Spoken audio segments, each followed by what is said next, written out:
Hi, I'm Wade, and Lorraine is here somewhere, and we are on the off-ramp. We are in the middle of a XANTREX solar and lithium power upgrade to our vintage leisure travel van. In today's video, Sandy Johnson does a complete rebuild of our old electrical panel and converter system to make way for the new power supply and inverter. Please leave questions and comments you may have in this comment section, and we will try to respond as quickly as possible. Now, follow along as Sandy goes to work. Hey, what about a vintage leisure travel van? I mean, that would be challenging, which I love challenges. So clearly, they've got one, 2006. Yeah.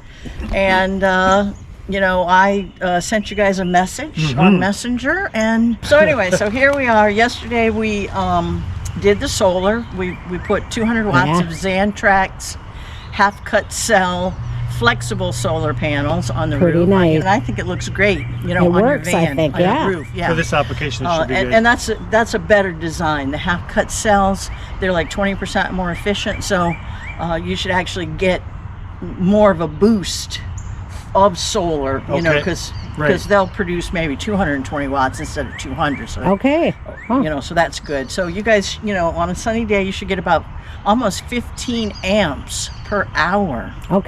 Of battery charging power, which is pretty good. Yeah. Okay, so we did the solar yesterday. We put it on the roof. We haven't hooked up the controllers and all that. That's coming. And today we are going to put in a complete new power distribution panel. Breaker box, fuse box. We're going to replace that totally. I did notice on your old one you have like some burn spots. Oh yeah, which isn't good. There's a story. It's scary. So that all needs to be replaced. Okay, let's get going. Right, let's get to work. So we just need a ground.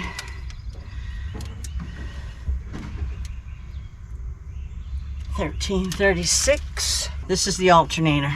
Yeah. This is alternator, this is house. Okay. So you can go disconnect the house batteries. Okay. And I'll do one more test on that to make sure I have my connection correct. Unplug shore power, disconnect the batteries. This is the wire that I want to test because I believe this is what the wire is that's connected to that. But also you have this fuse, it's called a MIDI fuse block. Of other things that are supported by Mercedes, on the Mercedes chassis. But so basically I just want to disconnect this, and you want to be careful because this is all hot. So if this metal wrench were to touch this, you would get a short, you get a spark, and you don't want that. Okay, so now I want to check the volt. The voltage is 0. Which means you disconnected it. I disconnected the right thing. All right. And the reason I'm leaving it disconnected is I'm going to put, on this cover, on this box, there's an extra space.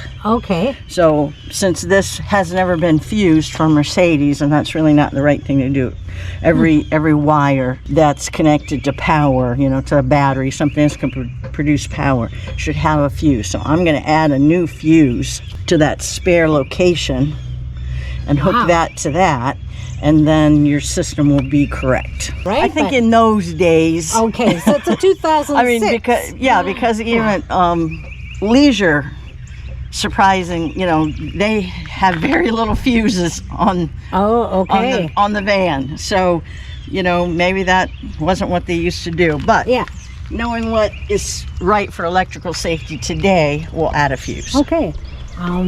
The shore power has been disconnected. So we have 2 coach batteries. They are deep cycle 64 amp hour batteries, I think. Wade had to get a wrench to be able to get those batteries out. Man, those are dusty. And heavy. Okay. Wow. What is the weight of those, do you think? These, 50 pounds each. There is no room to maneuver.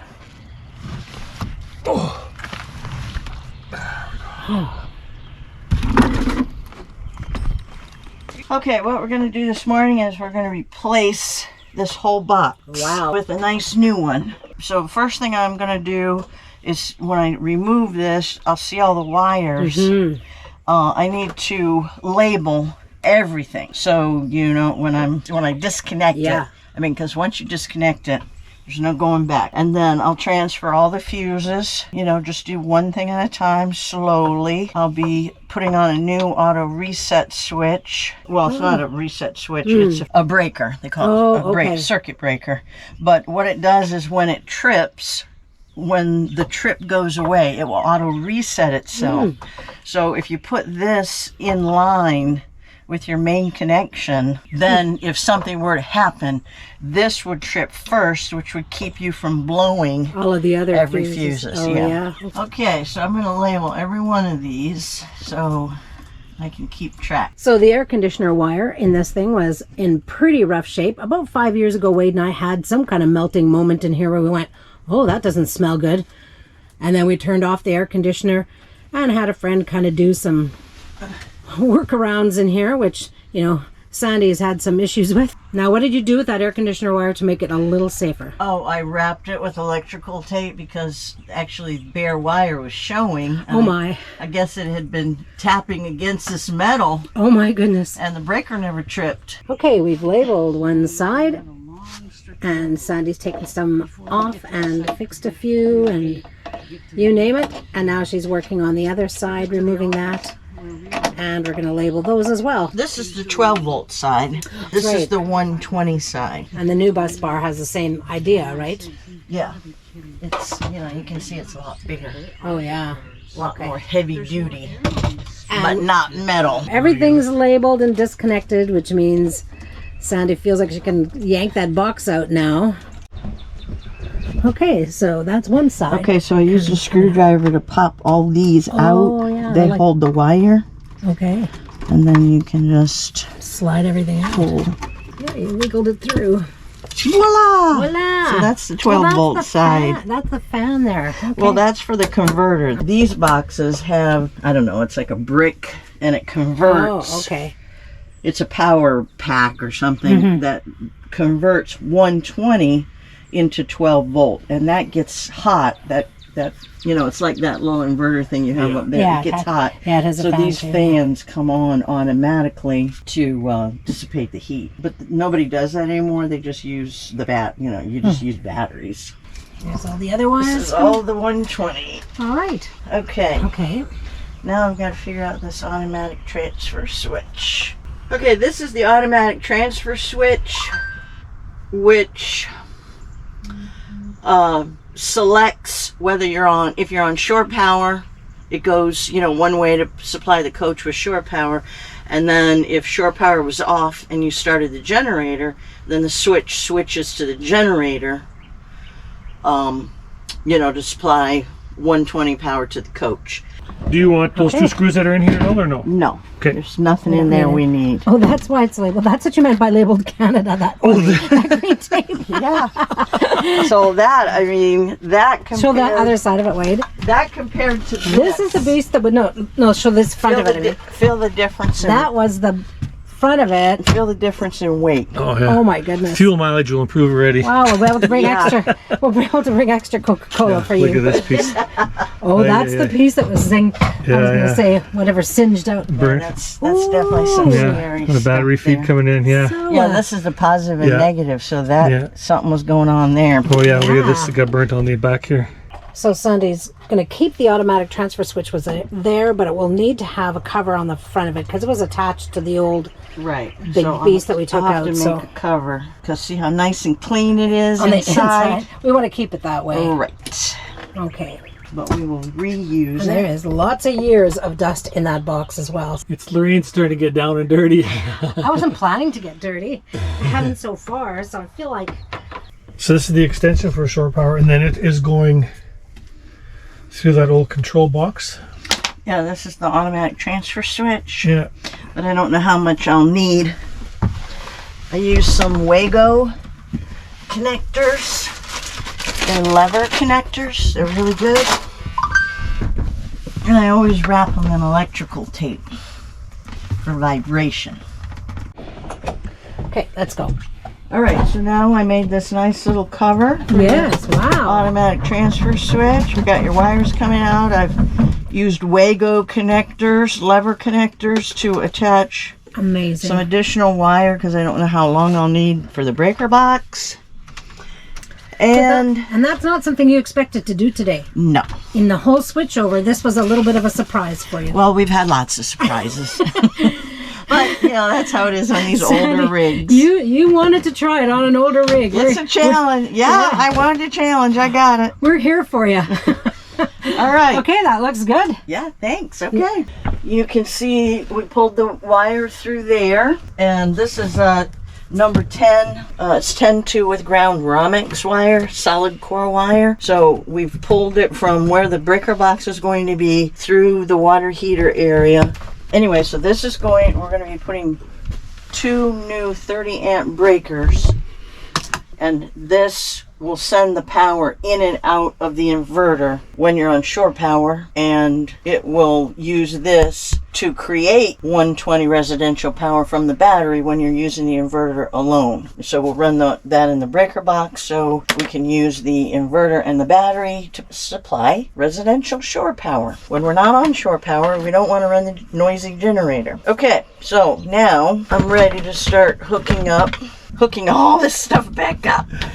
What fun! All right, so I'm reattaching this whoops, a nice cover. Well, most of the 12 volt is just about wired in now as Sandy lays on the floor.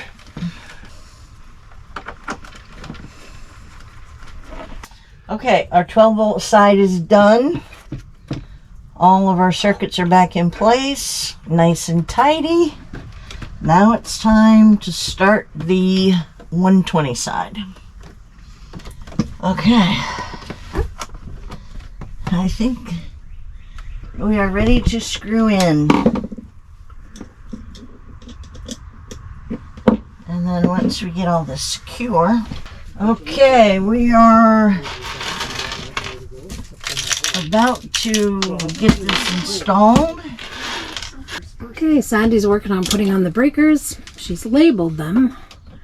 And we've labeled all those wires, which will help put it all back together.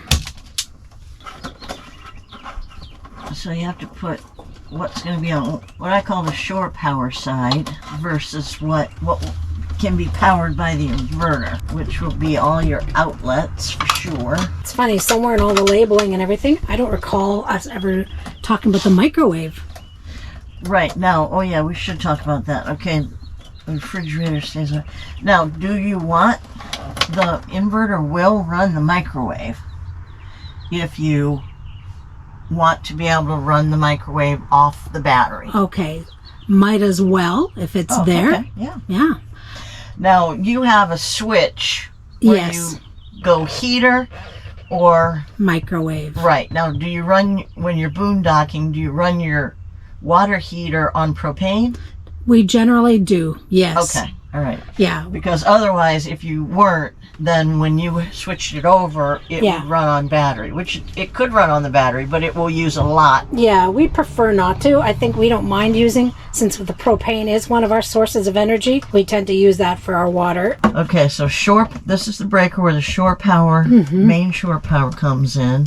The next breaker is going to be the AC in for the inverter. So the inverter picks up the shore power and takes it as the input, and then it passes through the inverter to supply the inverted side of the coach. Okay, so then that sends shore power through the inverter to feed the breakers that will ultimately be supplied by the inverter, either when it's on shore power or when you want to use the battery. And then this one is the air conditioner, because you have a 2000 watt inverter and it won't run the air conditioner. And then lastly, the refrigerator. Your refrigerator has an automatic feature, so you keep it on the shore power side, so it will continue to use the automatic power select feature. If you move it over here, then it doesn't know, am I on shore power? Am I on battery supplied shore power? You know, so it messes it up. So you leave it on the shore power side. And then we have a dial on top that switches it. Yeah, you can do it manually. Okay. I don't know about yours, but in the my 2014 and newer, the Dometics have an automatic power feature. So if, you know, shore power is lost, it switches to battery. When you're driving and you have it on propane, but you stop, it switches to battery for safety. Nice. Yeah. Because we often forget to take it off of propane for driving. Oh, yeah, okay. That becomes one of our checklist items, right? So for you guys, it doesn't really matter, you know, to have it one side or the other. But so I'm just doing it the way that I you know, normally do it. Yes, yeah. Okay, so that, okay. Now, the one thing that I want to say is all these white neutral wires. Yes. You have to match the white neutral wires to the neutral bar on the bus side of the breakers. So you have to make sure that you carry every white wire for these breakers over to this bar. The bare wires can all go together on this background bar. So there's one way behind there. I'll let you take this and just show that. Yeah, so this very back bar is the bare wire ground bar for everything. And then this is the neutral for the shore power side, and then this will be the neutral for the inverted bus side, which I haven't done yet. Okay, so Sandy is just finishing off the electrical panel. The last few neutrals and grounds are being connected. It's brand new. It's brand new. All right, here comes the first test.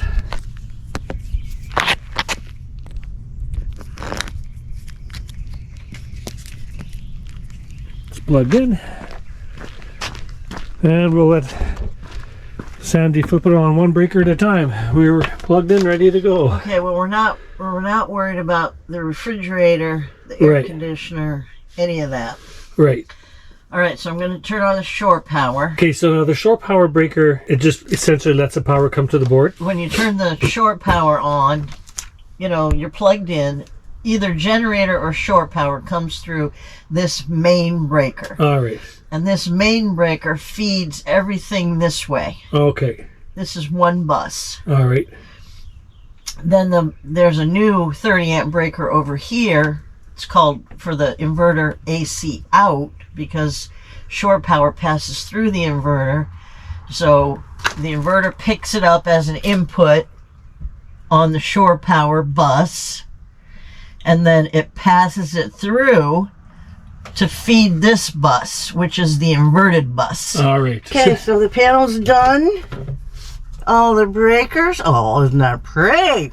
Thank you for your interest in this video. If you have any questions or comments, please leave them below the video and we'll try to answer as soon as possible. Next week, stay tuned as we install our XANTREX 2000 watt inverter and our MPPT charge controller for the solar system on top of the roof. Until then, hold your plans loosely.